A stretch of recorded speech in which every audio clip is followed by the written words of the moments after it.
Play Tamil ஆன்மீக அன்பர்களுக்கெல்லாம் என்னுடைய அன்பான ஆசீர்வாதத்தை தெரிவித்துக் கொள்கின்றேன். பிளே தமிழை பொறுத்த வரைக்கும் தொடர்ந்து சோழி பிரசுரத்தின் மூலமாக ஒவ்வொருவருடைய கிரக பயிற்சியுடைய பலாபலங்களை எல்லாம் இறையருளாலும் குருவர்களாலும் உங்கள் நலன் பொருட்டு சொல்லி வந்தாலும் கூட ஒரு அற்புதமான ஒரு நிகழ்வு, அதாவது சனி பயிற்சி. கிரகங்களில் 3 கிரகத்தினுடைய பயிற்சியை நாம் சந்தித்தோம். அதாவது பார்த்தீங்கன்னா ஏற்கனவே நம்ம சனி பகவானுடைய பயிற்சியை பார்த்தோம். அதுக்கு அடுத்தபடியாக நாம் சந்திக்க போக வேண்டியது குரு பகவானுடைய பயிற்சி. குரு பகவானுடைய பயிற்சி பார்த்தீங்கன்னா திருக்கணித பிரகாரம் பார்த்தீங்கன்னா ஜூன் மாதம் 2ஆம் தேதி பயிற்சி ஆகிறார். அதே நேரம் வாக்கிய பஞ்சாங்க பிரகாரம் பார்த்தீங்கன்னா மே மாதம் 26ஆம் தேதி.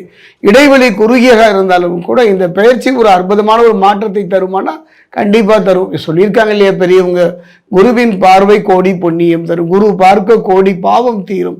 அந்த குருவினுடைய பார்வைக்கு அவ்வளவு சிறப்புங்க. இருக்கும் இடத்தை விட பார்க்கின்ற பார்வைக்கு வல்லமை அல்லவா. அந்த வகையில் பார்க்கும் பொழுது திருக்கணித வாக்கிய பிரகாரம் நான் சொன்னாலும் கூட சனி பகவானுடைய பயிற்சியும் சேர்த்தே சொல்ல வேண்டும். ஏன்னா ஒரு வெள்ளம் மாறி அலை அடித்தாலும் கூட அதை தடுத்து நமக்கு நற்பலனை தர கர்மாவுக்கு ஏற்ற பலனை தரக்கூடியவர் யாருன்னா சனி பகவான் தானே. அந்த வகையில் சனி பகவானை பொறுத்த வரைக்கும் 3, 7, 10 அவருடைய பார்வை. இப்போ சனி பகவானுடைய பார்வைன்னு எடுத்துக்கிட்டிங்கன்னா அவர் மீனராசியிலிருந்து அவர் பார்க்கின்றார். மீனராசியிலிருந்து அவருடைய பார்வை எங்கப்படுதுன்னா 3, 7, 10. 3வது பார்வையாக அவர் ரிஷபத்தை பார்க்கின்றார். 7வது பார்வையாக பார்த்தீங்கன்னா சனி பகவானை பொறுத்த வரைக்கும் கன்னிராசியை பார்க்கின்றார். அதுக்கு அடுத்ததாக பார்த்தீங்கன்னா அந்த ஒரு பார்வை, அந்த 10வது பார்வை பார்த்தீங்கன்னா 3, 7, 10. அந்த வகையில் பார்க்கும் பொழுது சனி பகவானுடைய பார்வை நமக்கு எந்த விதமான பலனை தரும் என்று நம்ம எல்லாம் இப்போ பார்த்துக்கிட்டு தானே இருக்கோம். அந்த வகையில் குரு பகவானுடைய பயிற்சி, இந்த குரு பகவானுடைய பயிற்சியை பார்த்தீங்கன்னா குரு பகவானை பொறுத்த வரைக்கும் மிதுனத்திலிருந்து கடகத்துக்கு வருகின்றார். கடகத்தில் வருவது மட்டுமல்லங்க, அவர் உச்சம் பெறுகின்றார். அவர் உச்சம் பெறுகின்றது ஒரு அற்புதம். உச்சம் என்றால் என்ன? பலம் பெறுகின்றார். ஆனால் ஒரு சூட்சும ரகசியத்தை நான் சொல்லலைங்க. கடகத்தை பொறுத்த வரைக்கும் அவர் உச்சம் பெறுவதால் என்ன விதமான நற்பலனை தந்துவிட போகின்றார். ஏன்னா என்னுடைய அனுபவத்தில் கடகம் பார்த்தீங்கன்னா யாருடைய வீடு? சந்திரனுடைய வீடு. சந்திரனும் குருவும் பகைதானே. அங்கு அவர் பலம் பெற்றால் என்ன, பலகீனமானால் என்ன, ஆனாலும் கூட அதனுடைய தாக்கம் வீரியம் நம்மை பாதிக்கத்தான் செய்யும். என் தாய் பிரத்யேகரா விஷ்ணுமாயனுடைய பரிபூரணமான ஆசி இந்த சோழி பிரசன்னம் கேட்கின்ற உங்கள் வாழ்க்கையில் அமையணும். காரணம், மனிதன் நினைப்பதெல்லாம் நடந்து விட்டால் தெய்வம் ஏதும் இல்லை என்பதை போலதானே கண்ணுக்கு தெரியாத சில சக்திகள் நம் வாழ்வை இயக்குகின்றன. அதைத்தான் ரிஷிகளும் மகான்களும் சித்தர்களும் கிரகங்கள் என்று அமைத்தார்கள். அந்த வகையில் பார்க்கும்போது 3 கிரகங்களுடைய பயிற்சி முக்கியத்துவம் பெறுகின்றது. கடந்த காலத்தில் பார்த்தீங்கன்னா சனி பகவானுடைய பயிற்சியை பார்த்தோம். அடுத்ததாக வருகின்ற காலம் திருக்கணித பிரகாரம் பார்த்துட்டிங்கன்னா ஜூன் மாதம் 2ஆம் தேதி குரு பகவான் பயிற்சி ஆகின்றார். எங்கிருந்து? மிதுனத்திலிருந்து கடகம் நோக்கி பயிற்சி ஆகின்றார். வாக்கிய பிரகாரம் பார்த்துக்கிட்டிங்கன்னா மே மாதம் 26ஆம் தேதி பயிற்சி ஆகின்றார். குறுகிய காலம்தான், மாதங்கள் நாட்கள் வேணால் இடைவெளியாக இருந்தாலும் கூட குரு பகவானுடைய பயிற்சியை நாம் சந்திக்க போகின்றோம். அந்த வகையில் மிதுனத்தில் இருந்த குரு பகவான் கடகம் நோக்கி நகர்கின்றார். கடகத்தில் அவர் நகர்ந்தால் மட்டும் போறது, அவர் அங்கு உச்சம் பெறுகின்றார். உச்சம் பெறுவது என்பது மிகப்பெரிய பலம் பெறுகின்றது தானே. ஒரு கிரகம் பலம் பெறும்போது மிகப்பெரிய ஒரு பாக்கியம் தானே. அந்த வகையில் அவர் எங்கு உச்சம் பெறுகின்றார், எந்த இடத்தில் உச்சம் பெறுகின்றார், அதைத்தான் சோழி பிரசன்னம் துல்லியமாக சொல்ல போகின்றது. உச்சம் பெறுகின்ற இடம் எது, அதை வைத்தே நாம் சொல்ல வேண்டும். அவர் பார்வைப்படுகின்ற இடம் எது, அதை வைத்து தான் பார்க்க போறோம். அந்த வகையில் பார்க்கும் பொழுது கடகராசியை பொறுத்த வரைக்கும் 2026 குரு பயிற்சி எவ்வாறு இருக்கும்?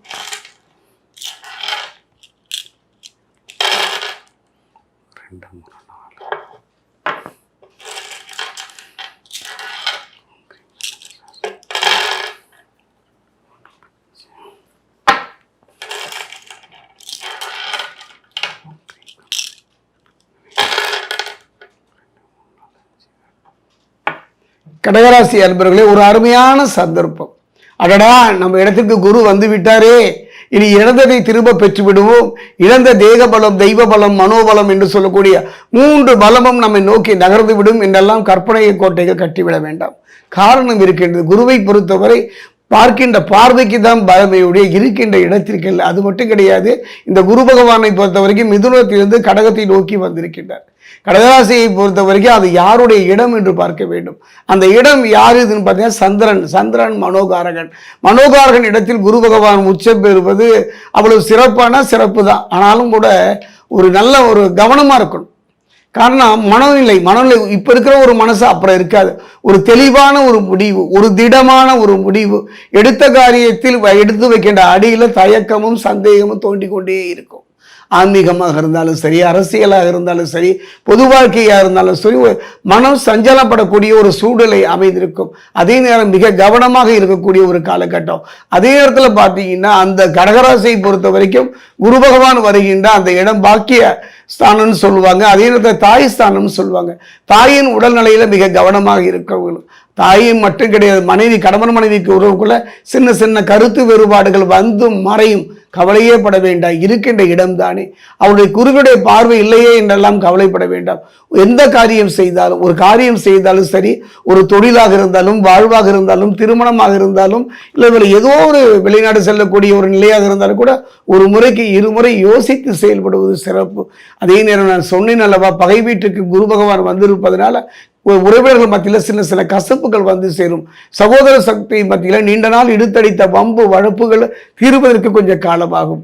குறிப்பாக சொல்லப்போனால் இந்த காலகட்டத்தில் காதல் திருமணமோ, பெரியவங்க பார்த்து வைத்து திருமணமோ, எந்த சுப நிகழ்வாக இருந்தாலும் யோசித்து செல்வதனால எந்த தப்பும் கிடையாது. குரு இருக்கின்றார், பார்த்து கொள்வார் என்றெல்லாம் அலட்சியமாக இருந்து விட வேண்டாம். அதே நேரத்தில் சனி பகவானை பொறுத்த வரைக்கும் எந்த பாதிப்பும் இல்லை. அவர் ஒருவரே இந்த காலகட்டத்தில் உங்களை தூக்கி நிறுத்த போகின்றார். குறிப்பாக சொல்ல போனால் நல்லவரை பகைத்து கொள்ளக்கூடிய ஒரு சூழ்நிலை வரும். ஒரு ஆன்மீகவாதியை பகைத்துக் கொள்ளக்கூடிய ஒரு சூழ்நிலை வரும். ஒரு காரியம் எடுப்பதில் ஒரு திடமான முடிவு இல்லாமல் மதில் மேல் பூனையாக நகர்கின்ற ஒரு வாழ்வாக அமையும்.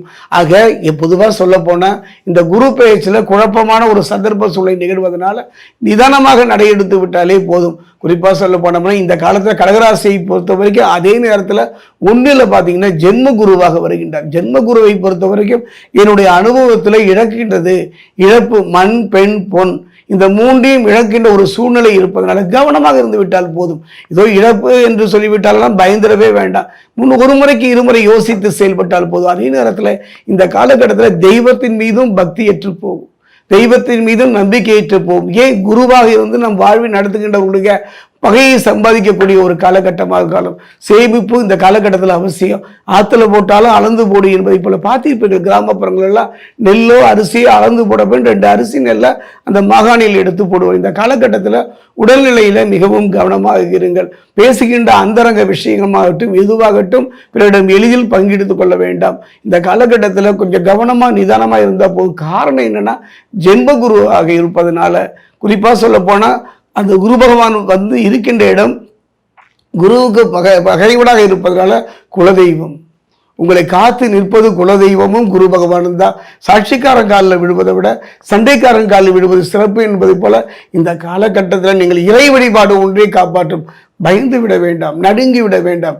நல்ல தசாபுக்தியும் இறையருளும் குருவருளும் இருக்குமானால் அற்புதமான ஒரு யோக பலனை தரக்கூடிய ஒரு காலகட்டம். முடிந்தவரை இந்த காலகட்டத்தில் திருத்தணி அருகே இருக்கக்கூடிய பாதசனீஸ்வரர் ஆலயம் சென்று வழிபடுவதும், அந்த ஆலயத்தில் இருக்கக்கூடிய பிரகஸ்பதி என்று சொல்லக்கூடிய குரு பகவானுக்கு ஒரு மஞ்சள் வஸ்திரம் சாத்துவது சிறப்பு.